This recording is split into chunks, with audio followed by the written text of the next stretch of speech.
स्वागत है आपको एक बार फिर से मेरे यूट्यूब चैनल पर। तो आज क्लास 11 के रसायन विज्ञान अभ्यास 6 अभ्यास का नाम है ऊष्मागतिकी का यह पहला भाग है। मतलब आज से जो है ऊष्मागतिकी अभ्यास को चालू किया जा रहा है और आप सभी विद्यार्थी अच्छे से समझिएगा कि ऊष्मागतिकी क्या होते हैं।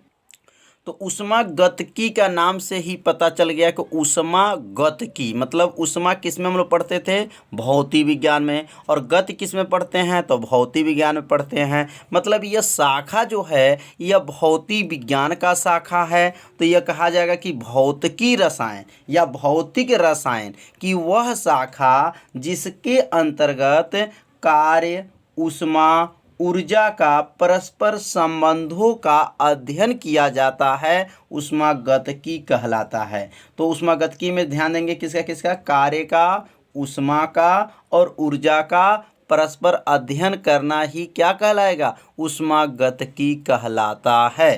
तो अब यहाँ पे इसकी परिभाषा लिख लेंगे कि भौतिक रसायन की वह शाखा, भौतिक रसायन की वह शाखा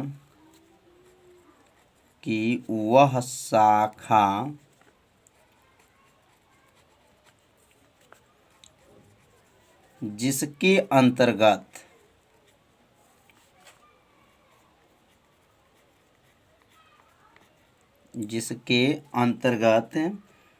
अब किनका किनका अध्ययन करेंगे तो कार्य का, तो यहाँ लिखेंगे जिनके अंतर्गत कार्य, ऊष्मा, कार्य का, ऊष्मा का तथा ऊर्जा।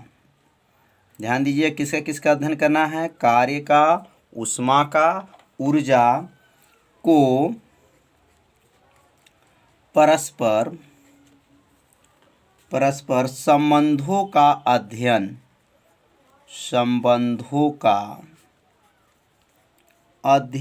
किया जाता है,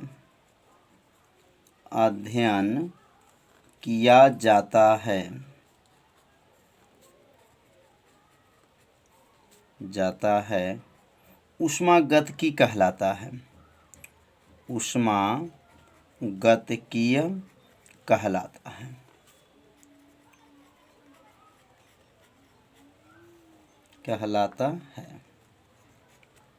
कितना आसान है, तो कहेंगे भौतिक रसायन की वह शाखा है जिसके अंतर्गत किसका, कार्य का, ऊष्मा का और ऊर्जा का परस्पर संबंधों का अध्ययन किया जाता है, ऊष्मागतिकी कहलाता है।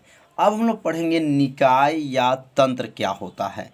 निकाय क्या है और जो है तंत्र क्या है। तो निकाय या तंत्र, ध्यान दीजिएगा दोनों का नाम एक ही है। जहाँ तंत्र लिखा रहेगा तो समझिएगा वो क्या है, निकाय है। और निकाय और तंत्र को क्या कहते हैं, सिस्टम कहा जाता है। क्या कहा जाता है, सिस्टम।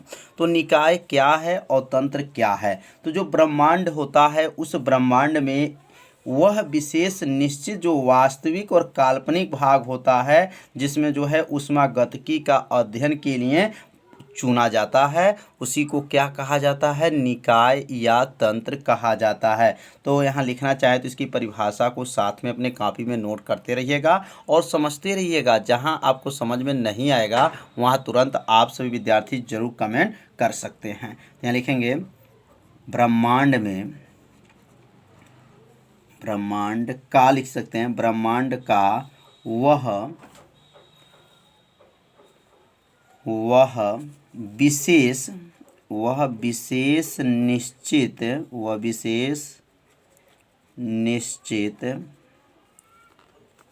वास्तविक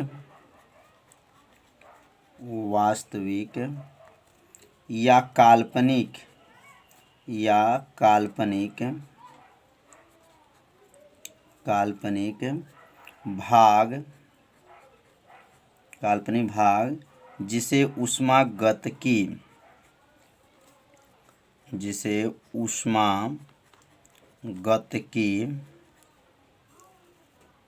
का अध्ययन के लिए, ऊष्मागतिकी का अध्ययन के लिए चुना जाता है। किसके लिए चुनते हैं?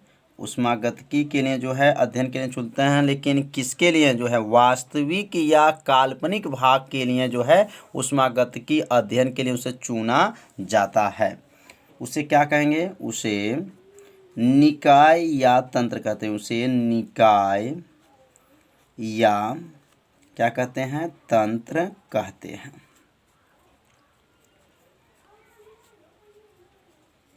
इसे 2 बार पढ़िएगा तो आपको ये परिभाषा क्या हो जाएगा? याद हो जाएगा। तो कैसे लिखेंगे? ब्रह्मांड का वह विशेष निश्चित वास्तविक या काल्पनिक भाग है जिसे ऊष्मागतिकी का अध्ययन के लिए चुना जाता है, उसी को क्या कहा जाता है? निकाय तंत्र कहते हैं। अब हम लोग पढ़ेंगे परिवेश। अब परिवेश क्या होता है तो अभी हम लोग समझ लेंगे कि निकाय और परिवेश का मतलब क्या है। तो निकाय का मतलब और परिवेश का मतलब क्या है? मतलब जो ब्रह्मांड में कुछ ऐसा भाग होता है जिसमें ऊष्मागतिकी का अध्ययन किया जाता है, और कैसे बहुत से ऐसे भाग होता है जहाँ पर ऊष्मागतिकी का जो है पालन नहीं किया जाता, माने अध्ययन नहीं किया जाता है। तो अब परिवेश का मतलब क्या हो गया? निकाय को छोड़ करके। मतलब निकाय का मतलब क्या था? वास्तविक और काल्पनिक भाग में क्या था? माने ऊष्मागतिकी का अध्ययन किया जा रहा था, अब इसको छोड़ देना है। तो लिखेंगे निकाय को छोड़ करके उसके चारों ओर का वह जो निकाय जो ऊर्जा तथा द्रव्यमान दोनों का आदान प्रदान कर सकता है वह परिवेश कहलाता है। तो अब इसका परिवेश का जो है परिभाषा यहाँ लिख लेंगे। निकाय को छोड़ देना है तो लिखेंगे निकाय को छोड़कर, निकाय को छोड़कर, निकाय को क्या करेंगे? छोड़कर उसके चारों ओर, उसके चारों ओर का वह भाग या वह क्षेत्र भी लिख सकते हैं, वह क्षेत्र जो निकाय को ऊर्जा तथा द्रव्यमान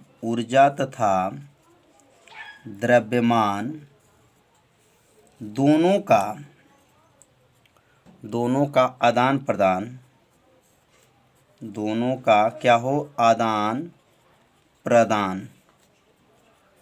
आदान प्रदान कर सकता है,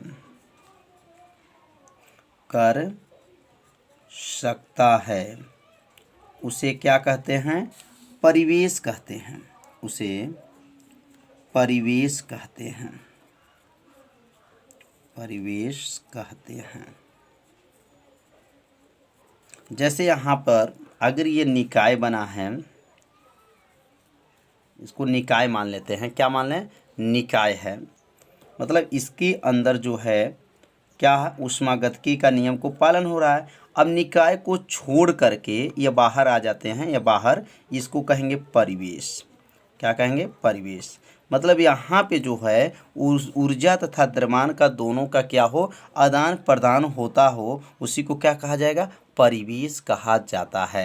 तो निकाय का मतलब क्या है? इसके अंदर निकाय में हमारा जो है वास्तविक और काल्पनिक भाग होता है। क्या होता है? वास्तविक और काल्पनिक भाग होता है, जिसमें ऊष्मागतिकी का इसमें अध्ययन होता है। और इस निकाय को अगर छोड़ करके हम बाहर आ जाए, तो निकाय को जब छोड़ करके बाहर इसके चारों ओर से आते हैं तो उसको क्या कहा जाता है? परिवेश कहा जाता है। तो निकाय और परिवेश जो है आप लोग अच्छे से समझ लिए होंगे। परिभाषा को पहले अपने कॉपी में नोट कर लीजिए, 2 बार पढ़िए, आपको परिभाषा क्या हो जाएगा? याद हो जाएगा। अब हम लोग पढ़ेंगे निकाय के प्रकार। अब निकाय कितने प्रकार के होते हैं?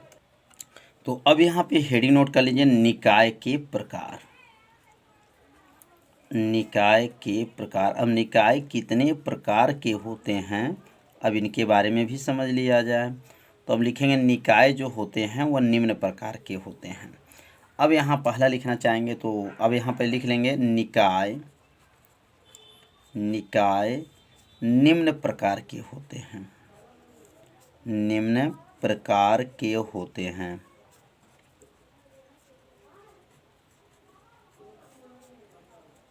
पहला अब यहाँ हो जाएगा समांगी निकाय, पहला, यहाँ दूसरा, तीसरा, चौथा और पांचवा। अब यह क्रमशः नाम याद रखेंगे। पहला का नाम है समांगी निकाय, समांगी निकाय, और दूसरा का नाम हो जाएगा विषमांगी निकाय, विषमांगी निकाय, समांगी निकाय, विषमांगी निकाय, और तीसरा का नाम है खुला या विवृत निकाय, खुला या विवृत निकाय, और चौथा जो है बंद या संवृत निकाय, और लास्ट जो है इसका विलगित निकाय, विलगित निकाय। तो टोटल जो है कितने हो गए? 5 हो गए। तो निकाय कितने प्रकार के होते हैं? तो निकाय जो है लगभग जो है 5 प्रकार यहाँ बताया गया है। तो ये पांचों प्रकार को पहले आप सभी विद्यार्थी अपने कॉपी में नोट कर लीजिए।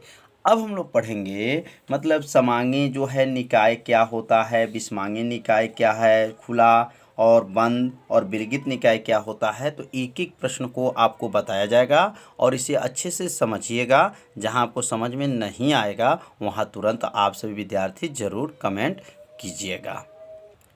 तो जो यह 5 प्रकार का बना हुआ है, तो अब इसमें जो है संगठन के आधार पर याद रखिएगा कि संगठन के आधार पर द्रव्य के निकाय कितने प्रकार के होते हैं? 2 प्रकार, समांगी और विषमांगी होते हैं। और जो है ऊर्जा और द्रव्य के संचरण के आधार पे अगर पूछा जाए निकाय कितने प्रकार के होते हैं, तो ये तीनों का नाम ही आपको रखना है। मतलब यहाँ पे एक हेडिंग और नोट कर सकते हैं कि संगठन के आधार पर, संगठन के आधार पर, संगठन के आधार पर निकाय के प्रकार, संगठन के आधार पे जो है निकाय के प्रकार। अब निकाय कितने प्रकार के होते हैं किसके आधार बताना है? संगठन के आधार पर। तो अब यहाँ लिख सकते हैं कि संगठन के आधार पे जो निकाय होते हैं वह 2 प्रकार के होते हैं। कितने प्रकार के? 2 प्रकार के होते हैं। तो अब यहाँ नीचे लिख लेंगे अब संगठन के आधार पर, संगठन के आधार पर निकाय, संगठन के आधार पर निकाय कितने प्रकार के? 2 प्रकार के होते हैं। निकाय 2 प्रकार के होते हैं तो पहला का नाम क्या है और दूसरा का नाम क्या है? तो यहाँ लिख लीजिए संगठन के आधार पर जो निकाय कितने प्रकार के बताए हैं? 2 प्रकार के होते हैं। अभी पहला का नाम आप लोग याद रखिएगा, पहला का नाम है समांगी निकाय और क्या है? विषमांगी निकाय। तो निकाय में जो है समांगी विषमांगी किसके आधार पे है? तो संगठन के आधार पे है। तो संगठन के आधार पे 2 प्रकार कौन कौन हो गए? तो पहला जो हो गया समांगी, समांगी और क्या है? समांगी जो है निकाय है, और दूसरा जो है क्या है? विषमांगी है, विषमांगी निकाय।